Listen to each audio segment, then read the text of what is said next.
So, normally at the beginning of these, I would love to bash Rotten Tomatoes for how bad they are. I'll still never understand why Death Wish has an 18%. I mean, yeah, poor timing to be sure, but really, guys, it's a good movie. But Pacific Rim Uprising doesn't fall into that category. Look, when I checked, it had about a 54%. I don't know what it is now. It could be 52, which it was yesterday, or it could be higher. I'm not sure. Regardless, I think that number is very reflective of the audience. Half of the people are going to dislike this movie. People who don't like action, who don't get the whole plot, who are trying to find something deeper and more profound and complex. Go see the Oscar movies. If you want a whole bunch of fluff with nothing really in it except profound messages, go ahead, watch those. There's nothing bad about it. If you are a fan of the Pacific Rim movie, the first one, which is, I still say, really good and one of the best movies of the year, you should definitely go see it. But if you are a fan of that movie to the point where you're blinded by it, you're not going to enjoy this movie. The original Pacific Rim had a lot of gruff and damage to it that made it feel real. It wasn't beautiful and stylistic, and all the contours were perfect, and everything meshed perfectly off the sun. It was gritty, dark, and for the most part, it was just dirty to watch, which you kind of enjoy because it's a war between giant robots and monsters. It's not supposed to be pretty, happy day, and beautiful to see. The colors aren't supposed to, pop as much because these are robots constantly in fight and damage. Aesthetic isn't key. But in this movie, where it's taking place 10 years after the first one, where the war is over, one could almost make the statement that, aesthetics is supposed to be nice. It's color guard. It's supposed to look pretty. But, yeah, that's the problem with this movie. It seems too good and clean. And if you can put all that I said aside for the first half, then this is actually an enjoyable movie. The fighting is nice. The characters are okay, more one-note than the other. And I say one-note in the sense that, yeah, in the first movie you had one-note characters, but they played their stereotypes well. You had the jarhead man who was just, man, I'm gonna be your rival, and his dad who tried to reel him in. You had Guillermo del Toro, and he tried, not Guillermo del Toro, forget the guy's name. The Black Colonel, I guess you could call him, and he was the traditional colonel, gruff guy, give the hurrah speech. And you had your stereotypical protagonist who's just going along. But, they felt their roles and they were okay. This one, not as much. The actors do what they can, but it's just that there's not a lot given to this role. The difference between this and the first Pacific Rim is the first one was a standalone movie. It was to tell a story and the story was told. It didn't really need more. I mean, you could, it was left the door open for more, but it wasn't a forced sequel. This one is clearly a forced, not even just a sequel or a trilogy, a forced series. And I am tired. I am tired of these. Look, a movie can just be a movie. It can be a one and done. Some movies leave the door open for more, but you have to make the movie good. Just because it's a connecting movie doesn't mean you have to make it a connecting movie. It doesn't have to be a connecting plot. It doesn't have to be just the thing you do to set up the next movie. It needs to be good and stand alone by itself. The best example of that is Star Wars Episode 5, Empire Strikes Back. It sets the stage, it's a standalone good movie, and it gets everything you need to be set up for the finale while being a masterpiece in and of itself as a movie. Uprising is trying to be a connecting movie instead of a movie, and it shows. I'm sorry, but I enjoy this. I should make that clear. But you need to go in understanding what it is. If you go in with the expectations that you are going to see Pacific Rim all over again, you're going to miss out.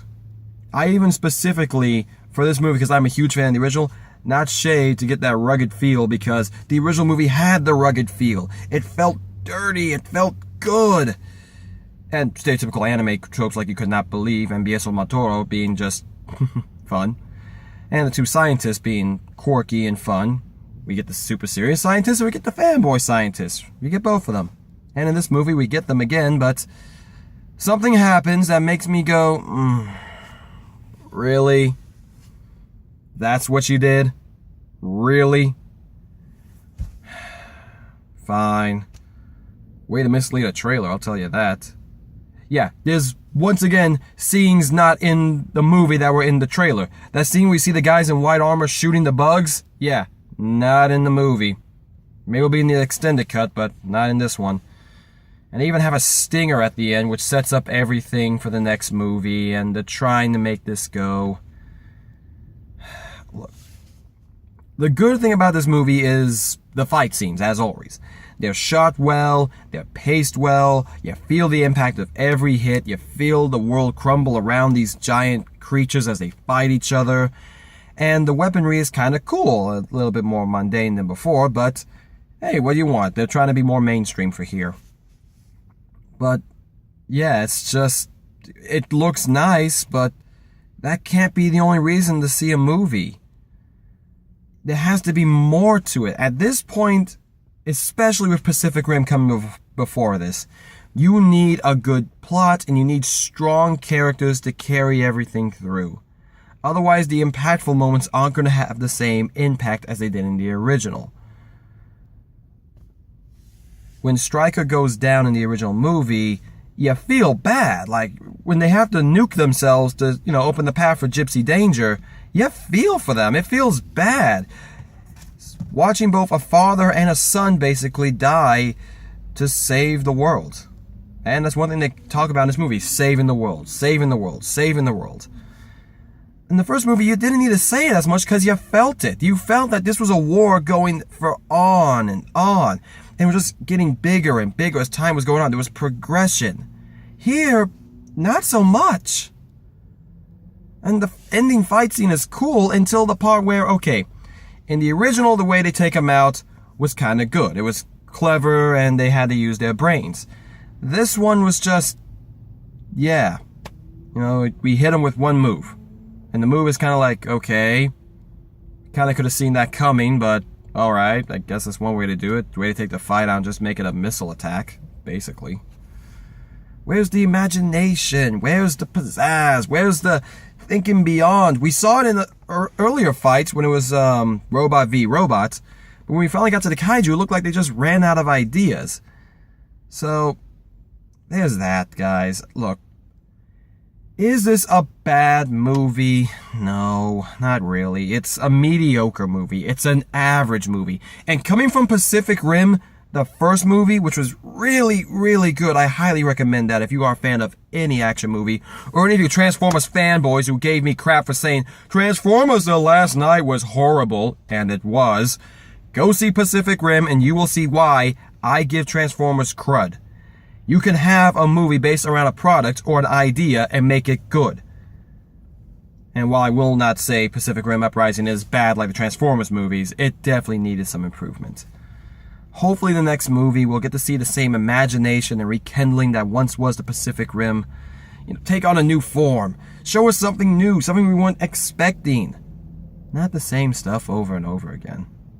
So, if you're gonna see it, matinee. If not, wait for it to be on FX and you can watch the robots fight. It's really all you need.